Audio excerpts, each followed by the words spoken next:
मित्रों, मैं आचार्य चंद्र प्रकाश अपने इस चैनल में आप सबका हार्दिक स्वागत करता हूं। आज चर्चा का विषय है सपने में गंदे दृश्य दिखाई देना, अश्लील दृश्य दिखाई देना, संभोग के दृश्य दिखाई देना। यह अक्सर महिलाओं के साथ होता है। और महिलाओं के साथ क्यों होता है, इसका कारण क्या है, वीडियो में बताऊंगा। उनके इस कारण उनके शरीर में परिवर्तन होना शुरू हो जाता है, मानसिक परिवर्तन भी होने शुरू हो जाते हैं। उन्हें भयंकर तकलीफ का सामना करना पड़ता है। इसे भी चर्चा में लूंगा। साथ ही साथ कुंवारी लड़कियों को इस तरह के दृश्य बहुत कम दिखाई देते हैं। क्यों, इसके बारे में भी बताऊंगा। पुरुषों में तो बहुत कम होते हैं, और होते भी हैं तो वो उसके कारण दूसरे होते हैं। आज मैं चर्चा करूंगा शादीशुदा महिलाओं के बारे में कि उन्हें सपने में ये सब क्यों दिखाई देता है, क्यों उनके साथ ये सब होता है। देखिए, इसके कई एक कारण होते हैं। पहला कारण आपको बता दूं, जब स्त्रियां अपने बाल धोकर के सुखाने के लिए छत पर निकल जाती हैं, पास में वृक्ष होता है, कोई बड़ा वृक्ष, और बड़े वृक्ष के बारे में आपको मालूम होना चाहिए कि किसी न किसी निगेटिव पावर का वास होता ही होता है, और वो उनके वालों से आकर्षित होकर के उनके शरीर पर लग जाती है। एक तो कारण ये होता है। दूसरा कारण ये होता है, शाम के वक्त जब वो घर से बाहर निकलती हैं तो परफ्यूम अधिक लगा करके वो बाहर जाती हैं, जिससे भी शैतानी ताकतें उनके शरीर से जुड़ जाती हैं। दो कारण हो गए। तीसरा कारण, जो सबसे प्रमुख कारण है और जो सबसे दुखदाई कारण है, वो ये है कि जब किसी लड़की की शादी होती है तो उसको हल्दी चढ़ाई जाती है। हल्दी में आकर्षण का बहुत बड़ा गुण होता है। ये भूत प्रेत जिन्न इत्यादि को अपनी तरफ आकर्षित करती है। उसी समय यदि वो लड़की बाहर घर से निकलती है तो ये उसके साथ चिपक जाते हैं।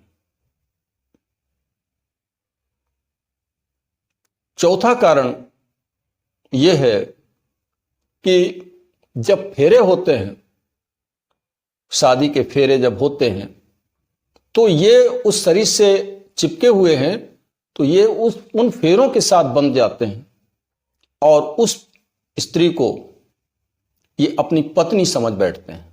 ऐसी इनके अंदर भावना भर जाती है कि ये मेरी पत्नी है, ये शरीर मेरा है, मैं इसको जैसे चाहूंगा इस्तेमाल करूंगा, इसमें किसी का कोई हक नहीं है। हालांकि शादी तो किसी दूसरे के साथ हुई है, लेकिन ये उसे स्वयं अपनी पत्नी समझते हैं, और यहीं से उनकी हरकतें शुरू हो जाती हैं। सपने में ये दृश्य उन्हें दिखाई देते हैं। सपने में कभी ऐसा लगता है कि उसका पति तो नहीं है, लेकिन कोई दूसरा व्यक्ति उसके साथ संभोग कर रहा है। कभी कभी 2-4 लोग उसके शरीर के साथ छेड़खानी करते हैं। कभी कोई रिश्तेदार के रूप में संभोग कर रहा होता है। इस तरीके के दृश्य महिलाओं को आमतौर पर दिखाई देते हैं, जिससे वो अत्यधिक भयभीत हो जाती है, जिसका परिणाम ये होता है कि वो अपने पति के से संपर्क करने में भी भय खाने लगती हैं। क्यों? इसलिए क्योंकि एक इंसान की अपनी एक सीमा होती है, और वो जो भूत प्रेत जिन इत्यादि होते हैं उनकी सीमा अपार होती है। उनके उनके उनकी शक्ति को एक साधारण महिला झेल नहीं सकती, लेकिन उस समय मजबूर होती है, उसे सब कुछ झेलना पड़ता है। इससे उसके शरीर में भी परिवर्तन होते हैं, महान कष्ट होता है। वो महिला बताने में भी शर्म करती है। कुछ समय तक तो ऐसे ही चलता रहता है, और जब शरीर उसका जवाब देने लगता है तो उसे मजबूरी में सब कुछ बताना पड़ता है। तब तक बात बहुत आगे बढ़ गई होती है। उसके शरीर में भयंकर दर्द होता है, उसके पेडू इत्यादि में भयंकर दर्द होता है। चलने में भी उसे तकलीफ होती है, शरीर में खून की कमी हो जाती है। डॉक्टर के पास जाते हैं, डॉक्टर इलाज करता है। डॉक्टर कहता है कि इनके एब्डोमेन में इन्फेक्शन हो गया है, यूटेरस में इन्फेक्शन हो गया है। क्यों हो गया है? ज्यादती की वजह से, कि उस महिला के साथ ज्यादती हुई है। इलाज होता है, और इलाज के बावजूद भी सफलता नहीं मिलती। दुखी हो जाते हैं, पैसे से बर्बाद हो जाते हैं, क्योंकि इसकी जड़ तो कहीं दूसरी जगह है। चिकित्सक शरीर की चिकित्सा कर सकते हैं, स्थूल शरीर की चिकित्सा हो सकती है, मन की चिकित्सा हो सकती है। जो मानसिक लक्षण है उसमें चिड़चिड़ापन आ जाता है, किसी काम में जी नहीं लगता, जरा से काम में वो थक जाती है। ऐसी स्थिति में जो भी स्त्री होगी वही समझ सकती है कि उसको क्या तकलीफ हो रही है। इतना ही नहीं होता, वो अपने पति से संपर्क में कतराती रहती है। बच्चे उसके रुकते नहीं हैं, गर्भ में बच्चे नहीं रुकते। गर्भ 2 महीने 3 महीने के बाद गिर जाता है। एक समस्या से छुटकारा नहीं मिलता, दूसरी समस्या पैदा हो जाती, क्योंकि ये बच्चा नहीं होने देते, जिससे उसकी सुंदरता समाप्त होने लगती है। डॉक्टर कहता है कि ब्लड की कमी हो गई है, और वास्तव में उसके शरीर में ब्लड की कमी भी हो जाती है। ये सब समस्याएं पैदा हो जाती हैं। तो ये होता किस लिए है? ये शारीरिक बीमारी नहीं है जिसका फायदा हो सके। चिकित्सक मजबूर हो जाते हैं, तब सोचते हैं कि अब तो हमें कहीं दूसरी जगह दिखाना चाहिए, डॉक्टरों ने तो जवाब दे दिया है। इसका इलाज डॉक्टर के पास नहीं, इसका इलाज भगत, ओझा, स्याने, तांत्रिक इत्यादि के पास होता है। उनके अंदर वो दृष्टि होती है कि वो जान लेते हैं इस शरीर के साथ क्या है, क्यों तकलीफ इसको है, फिर वो उसका इलाज भी करते हैं। हिंदू भी करते हैं, मुसलमान भी करते हैं, उन्हें मौलवी वगैरह होते वो भी करते हैं। वो थोड़े समय के लिए राहत तो दे देते हैं, हमेशा के लिए राहत दिलवाना उनके बस में नहीं होता।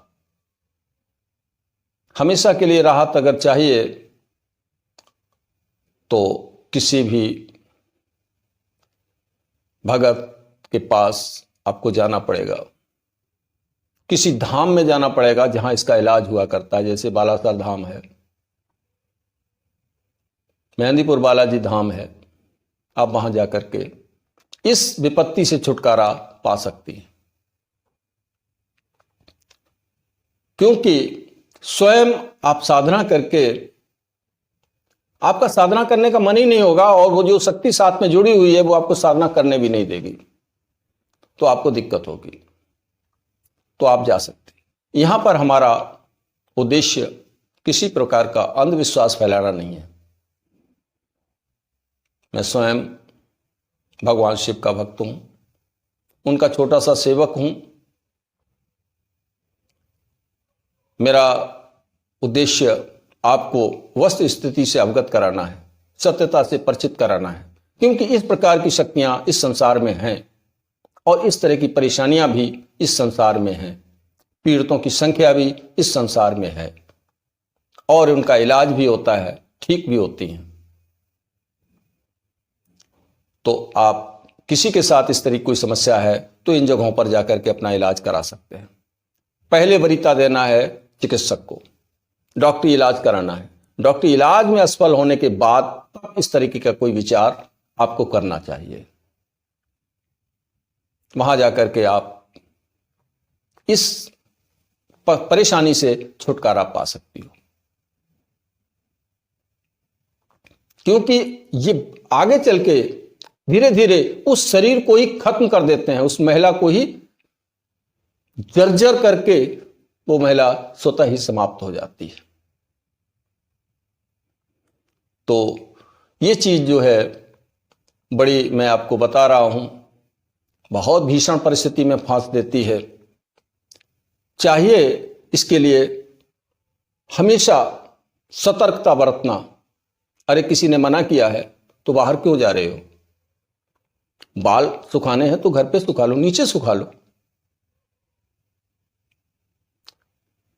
तो परफ्यूम, बाहर जा रहे हो तो इतना परफ्यूम क्यों डालते हो जो आपका शरीर ही परफ्यूम की दुकान बन रहा है? अपने शरीर को सुरक्षित रखना है, अपने जीवन को आनंदमय बनाना है, तो इन चीजों से आपको बचना चाहिए। ठीक है, तो आशा करता हूं कि दी गई जानकारी आपके लिए उपयोगी होगी और आपको पसंद आई होगी। अगर पसंद आई है तो इसे लाइक करें, मित्रों में शेयर करें। चैनल पर पहली बार आए हैं तो फिर इसे सब्सक्राइब करना बिल्कुल ना भूलें। सब्सक्राइब कर लें, बेल आइकन को प्रेस करके उसे ऑल पर सेट कर लें, ताकि आने वाली इस प्रकार की वीडियो आपको मिलती रहे। एक मैं आपसे और रिक्वेस्ट करना चाहूँगा कि हमारा एक नया चैनल है मानव कल्याण साधन, उस पर भी विजिट करें, उसे भी सब्सक्राइब करें। उस पर भी इस तरीके की जानकारियां आपको मिलती रहेंगी। इन्हीं शब्दों के साथ मैं अपनी बात को समाप्त करते हुए भगवान शिव से प्रार्थना करता हूं कि वो आपको सद्बुद्धि दें, सुख संपत्ति और सौभाग्य प्रदान करें। चलते हैं, मिलेंगे अगले वीडियो में नई जानकारी के साथ। तब तक के लिए ओम नमः शिवाय, ओम नमः शिवाय, ओम नमः शिवाय।